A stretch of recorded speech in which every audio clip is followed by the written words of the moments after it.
besides getting up at 4 in the morning. Yeah. After that, the next most difficult thing, I think all of the running, because obviously the running would take place outside, and the running would take place outside in Saugus and Newhall and lots of places like that, as well as obviously a lot, but we were often out in those types of places, and we didn't, our year went really long. We never kept to our schedule, so we were really long, and we were doing it out in June and July, and it was, that I think was some of the hardest stuff. The actual stunts themselves, the parts of it that I did, weren't so much the issue, because for me it was the takeoff and the landing for the most part, with the exception of a couple of one-story jumps. But it was more about that, running and being outside and working in the heat, and the length of the days, the hours. So doing that when you're getting up that early, and when you're not, it was nothing for us to work 18 hours a day. And sometimes we even squeaked past that a few times. So the heat and everything that on top of it was just, we were just exhausted all the time. So it was more about that than the actual stunts for us. And Richard, how many of those dry-ease takes did you have to do anyway? I got a copy of the blooper at WonderCon, and I saw those dry-ease commercials. You sitting in the fountain and sitting in waves. How many takes did it take to get that A lot of them. They're talking about dry-ease, the disposable diaper that helps keep your baby drier. At a low time in my career, I went to an audition, and I walk in, and they're talking about dry-ease, the disposable diaper that will keep your baby drier. And so I changed one line that made it sound a little less or whatever it was. I do that, make it easier. And that's how I got the job. The advertising agency said, "Hey, that guy said that he made it a little better, give him the job." So I was out on the Pacific Coast Highway the first day with 20 suits, blue suits that I wore.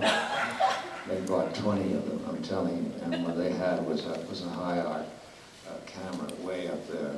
And I'm rolling down the beach, with shoes and like, I'm dressed today, and I'm saying, dry-ease is, and as I'm doing it, the sea was rising, the waves got bigger, and after the 17th take, he says, "Well, one more, Richard," and he gives me a little more artistic advice, like a lot of directors do. And I'm just trying to get through it. And so I said, all right, so I'm saying, dry-ease is a disposable diaper, and I look out of the corner of my eyes, and I see this wave coming. It has to really flat down, But I kept talking. I thought they might use that, they did not. So that was the kicker. And then, of course, we went to Pasadena, and I was in a wishing well, sitting in a wishing well. Went over to the Warner Ranch, and I sat in a trough, coming out of water all the time, you understand. And I'm thinking, this is going to be amazing. I don't know how this is going to turn out. Well, they sent the whole material to Germany to get the diapers done. And I heard about 7 weeks later, my agent called and said, well, they're not going to run it because they couldn't find the right material that lived up to what we were saying they could do. At the end of the season in the Bionic, by the way, working on the Bionic woman was really fun because Lindsay always had a masseuse on the set for anybody that needed it. I'm telling you, it was always fun, as tired and as crazy as we all were. Why, it was really, but I was sitting there, and we have a little party at the end of the season, and they show a lot of times when you don't hit the lines right, and you blow it, and the things you say, it's just incredible. Like you say a line, well, I guess and you start getting sore because it doesn't work. Well, next time, and I'm sitting there having a drink, and I hear this voice, which sounds similar, but I didn't get it, didn't get it. And it said, dry-ease is I said, I'll be darned.